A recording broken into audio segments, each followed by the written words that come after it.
ஆட்சி நல்ல ஆட்சி அறிஞர நல்ல ஆட்சி ஆட்சி நல்ல ஆட்சி ஆட்சி நல்ல ஆட்சி அறிஞர் அண்ணா சொன்ன ஆட்சி ஆட்சி நல்ல ஆட்சி அறிஞர் அண்ணா சொன்ன திமுக ஆட்சியில் தான் எல்லாம் மனசில் வச்சுக்கோங்கம்மா. அதை மனசில் வச்சு நீங்கள் சொல்கிறது ஒரு அதை கொஞ்சமாக குறைச்சிருவோம். அதையும் எடுத்துருவோம். கண்டிப்பாக நீங்கள் கவலைப்படாதீங்க. ஏன்னா ஒரு தடவை எடுக்கலன்னு சொல்லி தான் ஓட்டு போடாமல் இந்த குடிகாரங்களாம் பண்ணிவிட்டாங்க. அதை மனசில் வச்சு தான் ஒன்று இப்போ இந்த தடவை கண்டிப்பாக அதையும் படிப்படியாக குறைச்சிருவோம். என்ன நீங்கள் அது பயப்பட வேண்டாம். ஏன்னா முதல்வர் வந்து பெண்களுக்காக செஞ்சுட்டு இருக்காங்க. இப்போ 8000 கொடுக்க போகிறாங்க. ஏன்னா அவங்களுக்கு 1000 கொடுத்தாங்க. அதுக்கு போல் கூப்பன் வந்து இப்போ 8000 கொடுக்க போகிறாங்க, 2000 கொடுக்க போகிறாங்க. எல்லா திட்டங்களும் மகளிருக்கான திட்டங்கள் தான். அதுவே இப்போது தேசிய முற்போக்கு திராவிட முன்னேற்ற கழகத்தின் தெற்கு ஒன்றிய கழக செயலாளர் சகோதரர் எஸ்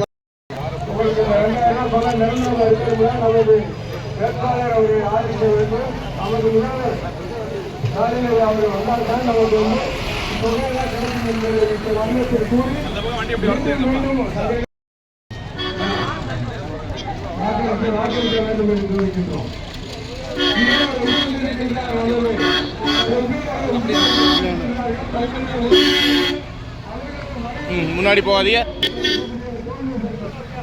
ஒன்றியா வெளியில வந்துட்டு ஒன்றியா சார் சார்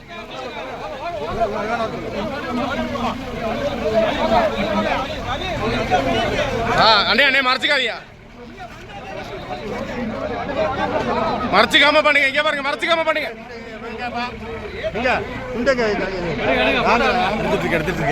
உங்களுக்கு இல்லாத ஒன்றியா அப்படியே பாருங்க.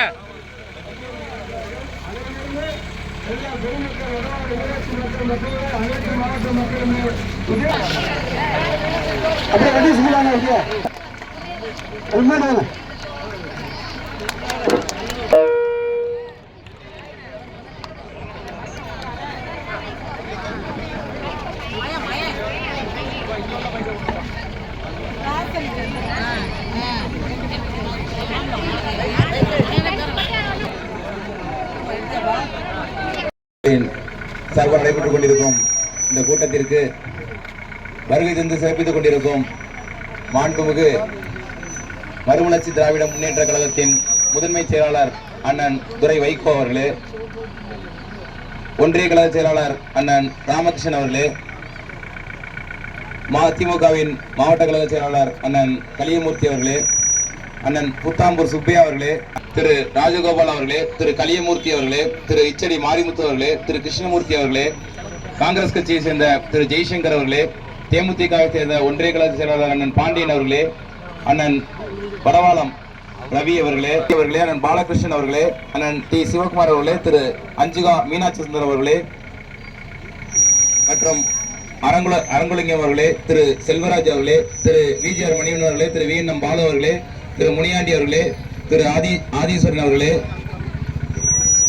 விடுதலைக்கு தேசத்தை சேர்ந்த திரு கர்ணன் அவர்களே, தேமுதிக மற்றும் எனது அருமை தாய்மார்களே, சகோதரிகளே, அனைவருக்கும் எனது மாலை வணக்கத்தை தெரிவித்துக் கொள்கின்றேன். எனக்காக உதயசூரியன் சின்னத்தில் வாக்கு சேகரிக்க இங்கே வருகை தந்திருக்கும் அண்ணன் துரை வைகோ அவர்களுக்கு முதற்கண் எனது நன்றியை தெரிவித்துக் கொள்கின்றேன். கடந்த 5 ஆண்டுகளில் இந்த வடவாளம் ஊராட்சிக்கான நமது மாண்பு முதலமைச்சரோட ஒத்துழைப்போடு பல்வேறு திட்டங்களை கொண்டாந்திருக்கோம். பள்ளிக்கூடத்திற்கு கலையரங்கமா இருக்கட்டும், பல்வேறு இடத்துல ஊராட்சியில் உள்ள பல்வேறு இடத்துல ரேஷன் கடையா இருக்கட்டும், அங்கன்வாடி கட்டிடமாக இருக்கட்டும், வடவாளம் முழுவதுமாக நெப்பியப்பட்டி முதற்கொண்டு முழுவதுமாக தார் சாலைகள் அமைக்கப்பட்டிருக்கிறது. ஒரு இடம் கூட விடாத அளவுக்கு குறைந்தபட்சம் 80% மேல தார் சாலைகள் கொண்டு வந்திருக்கோம். இந்த மாதிரி பல்வேறு திட்டங்களை இந்த 5 ஆண்டுகளில் மாண்பு முதலமைச்சரோட ஒத்துழைப்போடு இந்த வடவாளம் ஊராட்சிக்கு செய்திருக்கிறோம். இன்னும் 1-2 வேலைகள் துணை மின் நிலையம் அறிவிப்பு வந்திருக்கிறது.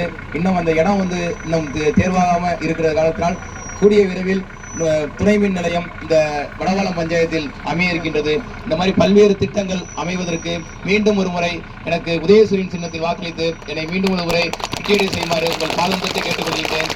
இப்பொழுது அண்ணன் துரை வைகோ அவர்கள் உங்களிடம் வாக்கு சேகரிப்பார்கள். மதசார்பற்ற முற்போக்கு கூட்டணியின் சார்பாக திராவிட முன்னேற்ற கழகத்தின் வெற்றி வேட்பாளர் அன்பு சகோதரர் முத்துராஜா அவர்களின் வெற்றியை உறுதி செய்திடும் வகையில் இங்கே நடைபெற்றுக் கொண்டிருக்கும் தேர்தல் பரப்புரை நிகழ்வில் கலந்து கொண்டு சிறப்பு செய்துள்ள மதசார்பற்ற முற்போக்கு கூட்டணியில் இடம்பெற்றுள்ள அனைத்து இயக்கங்களின் நிர்வாகிகள், தொண்டர்கள், புதுக்கோட்டை சட்டமன்ற தொகுதி வாக்காளர் பெருமக்கள், அதுவும் இந்த என் இனிய மாலை வணக்கத்தினை நான் தெரிவித்துக் கொள்கின்றேன். நான் இங்கே ஏன் வந்துள்ளேன் உங்களுக்கு எல்லாருக்கும் தெரியும். நம்முடைய சட்டமன்ற உறுப்பினர் சகோதரர் முத்துராஜா மீண்டும் வெற்றி பெற்று சட்டமன்றத்துக்கு செல்ல வேண்டும், அதற்கு உதயசூரியன் சின்னத்தில் நீங்கள் வாக்களித்திட வேண்டும் என்ற கோரிக்கை, அதான் முக்கிய கோரிக்கை, அதான் ஒரே கோரிக்கை. ஆனால் எதுக்கு நீங்க ஓட்டு போடணும், என்ன காரணத்துக்காக நீங்க ஓட்டு போடணும், அதை நான் சொல்லிடுறேன். நான் சுருக்கமா 10 நிமிஷம் நான் சொல்லிடுறேன். முதல் காரணம், நம்முடைய முதலமைச்சர், மாண்புமிகு முதலமைச்சர் அண்ணன் தளபதி அவர்கள் கடந்த 5 மாதங்களில் அவர் ஆற்றிய நலப்பணிகள், குறிப்பா ஏழை எளிய குடும்பங்கள், குறிப்பா தாய்மார்கள் இத்தனை பேர் வந்திருக்கிறீங்க, உங்களுக்கு தான் நிறைய செஞ்சிருக்கிறார். 2021 சட்டமன்ற தேர்தலில் அப்ப என்ன வாக்குறுதி கொடுத்தார் முதலமைச்சர்? மகளிர் ஏழை தாய்மார்களுக்கு மகளிர் உரிமை தொகை மாதம் 1000 ரூபாய் வழங்கப்படும் சொன்னார். சொன்னபடி செஞ்சாருமா நம்முடைய முதலமைச்சர்?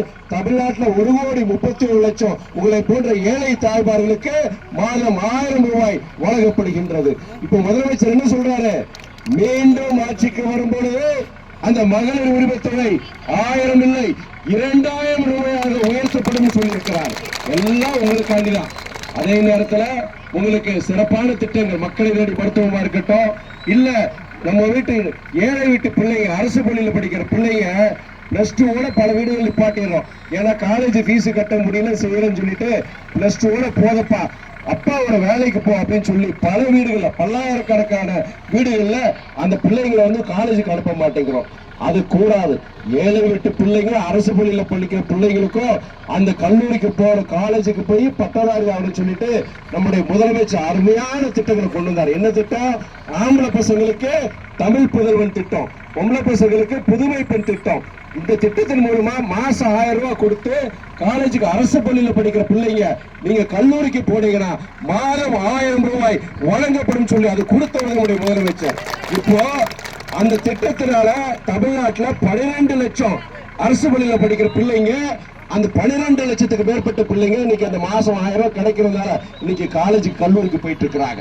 இது அது இப்ப என்ன சொல்றாரு இவ்வளவு வரவேற்பான்னு கேள்விப்பட்டு இப்ப அது 1000 கிடையாது, மாதம் 1500 ரூபாயா வழங்கப்படும் முதலமைச்சர் அவங்க சொல்லியிருக்கிறாங்க.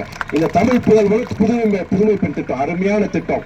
அதே போல உங்களுக்கு அடுத்த ஒரு முக்கியமான திட்டம், நீங்க நகர்ப்புறங்களுக்கு போனீங்கன்னா உங்களுக்கு பஸ்ல இலவச பேருந்து பயணம், அந்த விடியல் பயணம் அது தொடரும்.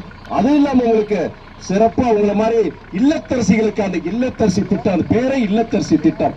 அந்த திட்டம் என்னன்னா, மறுபடியும் முதலமைச்சர் தளபதி அவங்க ஆட்சிக்கு வரும்பொழுது அந்த திட்டத்தின்படி 8000 ரூபாய் கூப்பான் கொடுக்க போறாங்க. அந்த கூப்பானை வச்சுக்கிட்டு வீட்டுக்கு தேவையான எலக்ட்ரானிக் ஜாமாங்க, மிக்சி, கிரைண்டர், உங்க வீட்டுல எது இல்லையோ அது நீங்க 8000 ரூபாய்க்கு உட்பட்டு நீங்க வாங்கிக்கலாம். எல்லாம் நிறைய திட்டங்கள் செலவாக சொல்லியிருக்கிறேன். அது குறிப்பா தாய்மார்களுக்கு முதலமைச்சர் என்னென்ன செஞ்சாரோ அதை நான் சொல்லியிருக்கிறேன். இது போன்ற ஏழை எளியவருக்கு திட்டங்கள். மற்றொரு பக்கம் இப்ப தமிழ்நாட்டுடைய பொருளாதார வளர்ச்சி, நீங்க இலவசங்கள் மாத்திரம் கிடையாது, இந்த தமிழ்நாடு வளரணும், முதலீடுகள் வரணும், தொழிற்சாலைகள் வரணும், படிச்ச இளைஞர்களுக்கு அந்த வேலை வாய்ப்பு கிடைக்கணும்னு சொல்லிட்டு முதலீடுகள் தமிழ்நாட்டுக்கு வரும் சொல்லிட்டு நீங்க வெளிநாடுகளுக்கு போய் பல நாடுகள்ல பெரிய பெரிய பன்னாட்டு நிறுவனங்கள்கிட்ட ஒப்பந்தம் போட்டு 1127 புரிந்துணர்வு ஒப்பந்தங்கள் நம்முடைய முதலமைச்சர் கையெழுத்து போட்டிருக்கிறார். கிட்டத்தட்ட லட்சக்கணக்கான கோடி முதலீடுகள் தமிழ்நாட்டுக்கு வரணும், இங்க தொழிற்சாலைகள் ஆரம்பிக்கணும், புதிய வேலை வாய்ப்பு கொடுக்கணும்னு சொல்லிட்டு அந்த முயற்சியை எடுத்தார் முதலமைச்சர். அண்ணா எடப்பாடி என்ன சொன்னாரு? அவர் ஒரு குற்றச்சாட்டு வச்சாரு, இது வெறும் விளம்பரம், அப்படிலாம் ஒன்று வரலன்னு சொன்னார். அது பொய்யில்ல, நிஜம்னு நிரூபிக்கிறதுக்காண்டி பிப்ரவரி மாசம் சென்னையில முதலமைச்சர் அங்க செயலாக்க மாநாடு ஒண்ணு நடத்தி அங்க கிட்டத்தட்ட அவர் கையெழுத்து போட்ட அந்த 1127 அந்த புரிந்துணர்வு ஒப்பந்தங்கள்ல கிட்டத்தட்ட 73 விழுக்காடு நிறைவு பெற்று இன்னைக்கு தொழிற்சாலைகள் இன்னைக்கு திறந்து லட்சக்கணக்கான பேருக்கு வேலை வாய்ப்பு உருவாக்கி சொல்லிட்டு தரவுகளோட முதலமைச்சர் நிரூபிச்சார். சரி, முதலமைச்சர் சொல்றாரு, முதலமைச்சர் மாத்திரம் கிடையாது, ஒன்றிய அரசை சார்ந்த ஸ்தாபனம் எம்ப்ளாய்மெண்ட் ப்ராவிடன்ட் ஃபண்ட் ஆர்கனைசேஷன் டெல்லியை சார்ந்த ஸ்தாபனம், அவங்க என்ன சொல்லியிருக்கிறாங்க, இந்த திமுக ஆட்சி வந்த 5 வருஷத்துல 29 லட்சம் புதிய வேலை வாய்ப்புகள் உருவாக்கிருக்கான்னு சொல்லியிருக்கிறாங்க. ஒரு பக்கம் ஏழை தாய்மார்களுக்கு குடும்பங்களுக்கு நலத்திட்டங்கள், மற்றொரு பக்கம் முதலீடுகள், தொழில் வளர்ச்சி, புதிய வேலை வாய்ப்புகள், இது போன்ற சிறப்பான ஒரு அரசாங்கத்தை கொடுத்த நம்ம திராவிட மாடல் அரசு, நம்முடைய மாண்புமிகு முதலமைச்சர் தளபதி அவர்கள் மீண்டும் ஆட்சிக்கு வர வேண்டும் என்றால் நாம் ஆதரிக்க வேண்டிய வேட்பாளர் சகோதரர் முத்துராஜா. நீங்கள் வாக்களிக்க வேண்டிய சின்னம் உதயசூரியன். சரி, நல்ல கட்சி, நல்ல கூட்டணி, நீங்க சொல்லிட்ட வேட்பாளரை பத்தி சொல்லி ஆடும் இல்லையா? அவர் 5 வருஷம் எம்எல்ஏ இருந்தார், அவர் மேல ஏதாவது குற்றச்சாட்டு இருக்கா? அங்க போய் இவர் கலாட்டா பண்ண, இங்க போய் இவர் மிரட்டின, இது காலகாலமா பாக்குறோம். எம்பிக்களும் எம்எல்ஏக்களும் பதவிக்கு வந்த பிறகு குற்றச்செயல்கள் ஈடுபடுறத பார்த்திருக்கோம். ஆனா இவர் மேல இந்த 5 வருஷத்துல ஏதோ ஒரு குற்றச்சாட்டு, இங்க போய் மிரட்டினாரு, இங்க போய் கலவரம் பண்ணாரு, ஒரு குற்றச்சாட்டு நம்முடைய எம்எல்ஏ பத்தி சொல்லுங்க, ஒண்ணு கிடையாது. ஏன்னா ஒரு பாரம்பரியமான குடும்பத்தை சார்ந்தவர் நம்முடைய சகோதரர் முத்துராஜா, ஒரு மருத்துவர், ஒரு டாக்டர்மா, இன்னைக்கு புதுக்கோட்டையில ஒரு பெரிய மருத்துவமனை நடத்திக்கிட்டு அங்கே என்னடா ஏழை எளிய உங்களை மாதிரி சங்கடப்படுறவங்க வந்தாங்கன்னா அவங்களுக்கு ரூபா இல்லையா இலவச ஒரு மருத்துவம் கொடுக்கிற அந்த ஒரு சேவையை செஞ்சிட்டு இருக்கிறாரு. நல்ல படித்தவர், பண்பானவர், எளிமையானவர், நல்ல ஒரு நேர்மையான ஒருமா, நல்ல ஒரு வேட்பாளர். நீங்க வேட்பாளரும் நமக்கு தங்கமான ஒரு வேட்பாளர் கிடைச்சிருக்கிறாரு. மறுபடியும் அவர் வந்தா நிறைய செஞ்சிருக்கிறார், இந்த பகுதிக்கு சக்தி மீறி செஞ்சிருக்கார். சாலை வசதிகளா இருக்கட்டும் நிறைய செஞ்சிருக்கிறார். ஆனால் மறுபடியும் வாய்ப்பு வரும்போது இனியும் நல்லா செய்வாருக்கிற வாக்குறுதி கொடுத்திருக்கிறாரு. ஆகையால் இவர் வேட்பாளரை பொறுத்த வரைக்கும் நல்ல வேட்பாளர். சரி, நான் இன்னைக்கு வந்து பேசுறேன், நான் ஒரு எம்பியா வந்து 18 மாசம் நான் என்ன செஞ்சேன் நான் சொல்லணும் இல்லையா? முடிஞ்ச வரைக்கும் ஒரு எம்பியா நான் என்னென்ன செய்யணுமோ செஞ்சுட்டு இருக்கிறேன். புதுக்கோட்டைக்கு நீங்க போனீங்கன்னா 15 வருஷம் கோரிக்கை. என்ன கோரிக்கைன்னா, அங்க புதுக்கோட்டையில ரயில்வே கேட் இருக்கு, உங்களுக்கு கருவேப்பிலா ரயில்வே கேட் பகுதியா இருக்கட்டும், திருவாப்பூர் ரயில்வே கேட்டா இருக்கட்டும், 15 வருஷம் கோரிக்கை அங்க மேம்பாலம் வரணும்னு சொல்லிட்டு இன்னைக்கு 2 இடத்துலயும் இந்த டிபிஆர் டீடைல்டு ப்ராஜெக்ட் ரிப்போர்ட் சொல்லுவாங்க, விரிவான திட்ட அறிக்கை, அது கிட்டத்தட்ட முடிஞ்சு இன்னைக்கு நில கையகப்படுத்துறது லேண்ட் அக்விசிஷன் அதுவும் கிட்டத்தட்ட 90 விழுக்காடு முடிஞ்சு அடுத்து வேலைகள் ஆரம்பிச்சு. நான் இந்த 3 வருஷம் என்னுடைய பீரியட் இந்த நாடாளுமன்ற உறுப்பினராக அந்த 3 வருஷம் போய் இந்த பதவிக்காலம் முடியறதுக்கு முன்னாடி உங்களுக்கு புதுக்கோட்டையில உங்களுடைய 15 வருஷம் கோரிக்கை அந்த 2 ரயில்வே மேம்பாலமும் கண்டிப்பா வந்துடும். திருச்சியில நிறைய செஞ்சிருக்காரு. திருச்சியிலும் பொறுத்த வரைக்கும் இதே மாதிரி 15 வருஷம் கோரிக்கை நிறைய செஞ்சு கொடுத்திருக்கிறாங்க. இப்போ அடுத்த முக்கியமான விஷயம் என்ன சொல்லணும்னா, உங்களை போன்ற கிராமங்கள்ல நிறைய கிராமங்கள்ல சுத்தி இருக்கிற பகுதியில வெளிநாட்டுக்கு பிழப்பு காண்டி போறாங்க. நிறைய பேர் வெளிநாட்டுக்கு பிழப்பு காண்டி போறாங்க.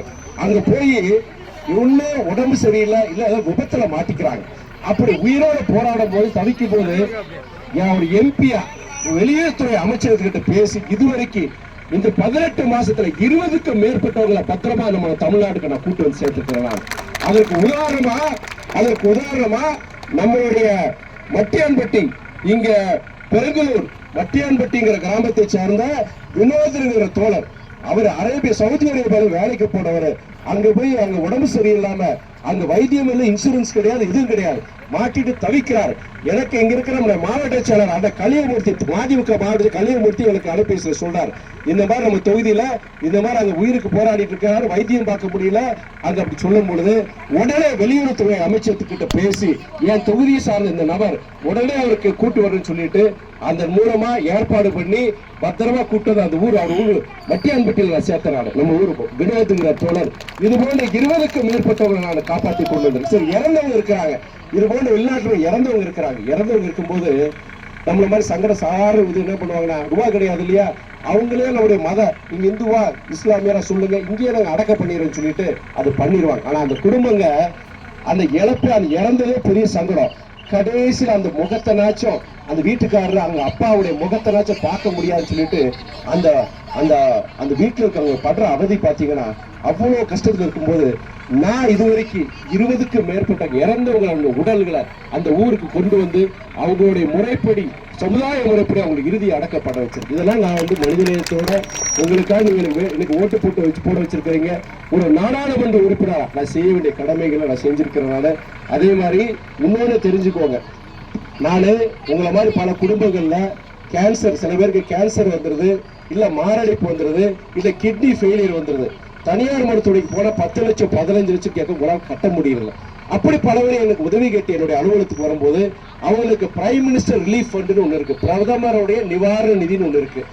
குடும்பத்துக்கு ஒவ்வொரு குடும்பத்துக்கும் 3 லட்சம் 4 லட்சம் சொல்லிட்டு இதுவரைக்கும் 50க்கும் மேற்பட்ட குடும்பங்களுக்கு தலா 3 லட்சம் 4 லட்சம் சொல்லிட்டு 1,15,00,000 ரூபாய் நிதியில பெற்றுக் கொடுத்துருக்கோம். தமிழ்நாடுல இந்தியாவிலேயே ஒரு நாடாளுமன்ற உறுப்பினர் இந்த பிரதம நிவாரண நிதியில இந்த மாதிரி அதிகமா பணம் வாங்கி கொடுத்தது இந்த துறை வைக்க உங்க எம்பி தான்மா. இங்க இந்த பகுதியை பொறுத்த வரைக்கும் இங்க ரேஷன் கடை, நியாய விலை கடை, இது வரைக்கும் 2.5 கோடி ரூபாய் நிதி நான் ஒதுக்கி இருக்கேன். இந்த பகுதிக்கு புதுக்கோட்டை சட்டமன்ற தொகுதிக்கு முன்னாடி தெரியல பஸ் ஸ்டாண்டு என் பேரை போஸ்டர் போட்டு ஒட்டிட்டாங்க. எலெக்ஷன் கார்டு ஒட்டி இருக்கிறாங்க. முன்னாடி பஸ் ஸ்டாண்டு பொறுத்த வரைக்கும் நான் கொண்டு வந்து பஸ் ஸ்டாண்டுமா முடிஞ்ச வரைக்கும். ஆனா இவ்வளவு செய்ய முடிஞ்சது எதனால? ஒரு எம்பி எப்படியான என் முன்னாடி பாருங்க இத்தனை பேர் நிர்வாகிகள் இருக்காங்க பாருங்க. கலர் திமுக, கம்யூனிஸ்ட், காங்கிரஸ், விடுதலை சிறுத்தைய அத்தனை இயக்கங்கள் இருக்காங்களே, அத்தனை இயக்கத்தோட நிர்வாகிகள் நீங்க எனக்கு உழைச்சீங்க. நீங்க அத்தனை தாய்மார் இருக்கீங்களா, நீங்க தான் ஓட்டு போட்டீங்க. இதெல்லாம் இப்போ தீப்பெட்டி சின்னம் நான் மறக்க மாட்டேங்க. தீப்பெட்டி சின்னம் நீங்க யாரும் மறக்க மாட்டீங்க. நீங்களாம் ஓட்டு போட்டு நீங்க உழைப்புகளை தான் நான் ஜெயிச்சிடாரு. அப்படி உழைச்ச முக்கியமானவர்களா நம்முடைய சட்டமன்ற உறுப்பினர் தம்பி முத்துராஜன் சொல்லி ஆகும். அந்த சட்டமன்ற நான் எம்பி அணிக்கும் போது புதுக்கோட்டை சட்டமன்ற தொகுதியில ஊரூரா போய் எனக்காண்டி உழைச்சார் நம்முடைய எம்எல்ஏ. அதுக்கு எனக்கு நான் நன்றி கடமைப்பட்டிருக்கேன். நன்றி கடமை நான் மறக்க மாட்டேன், தலைவர் வைகோ மறக்க மாட்டாரு, மறுமலர்ச்சி திமுக மறக்காது. நம்முடைய தோழர் வெற்றி பெற வைக்க வேண்டியது என்னோட கடமை, உங்களுடைய எல்லாருடைய கடமை இருக்கு. இன்னொன்னு நம்முடைய பாஜகவுடைய அகில இந்திய தலைவர் பார்த்தாலே அமல் பப்பி தான் இருக்கிறாரு. அப்ப 2 நாளைக்கு முன்னாடி புதுக்கோட்டையில வந்து பேசிட்டு போனார். அவரு என்ன சொல்லியிருக்கிறாருன்னா, நீங்க தமிழ்நாடு கலவர பூமி ஆயிடுச்சுன்னு சொல்லிட்டு அவர் சொல்லியிருக்கிறார். ஆனா உண்மையிலேயே கலவர பூமி இருக்குது எங்க? பாஜக ஆளுகின்ற மாநிலங்கள், அங்கதான் கலவர பூமியா இருக்கு.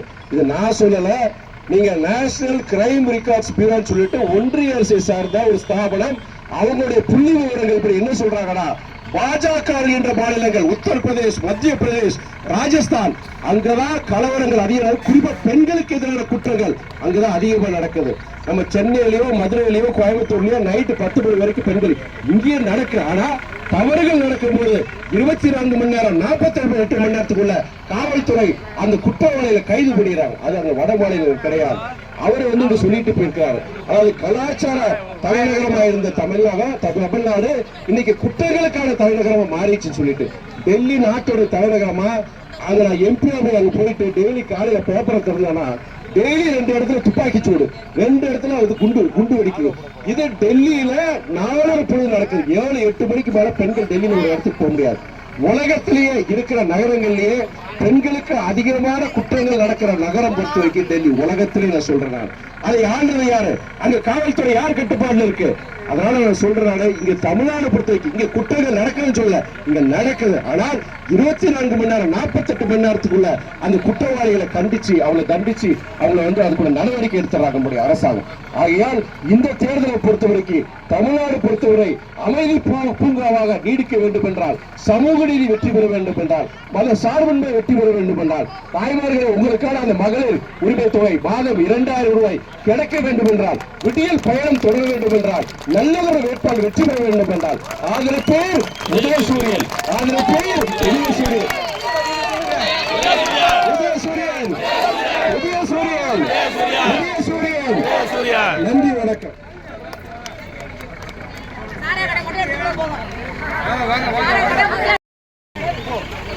கொஞ்சம் ப்ளீஸ் சரவணே ஒன்றியா கொஞ்சம் ப்ளீஸ் அண்ணே மறைச்சிக்காமண்ணே.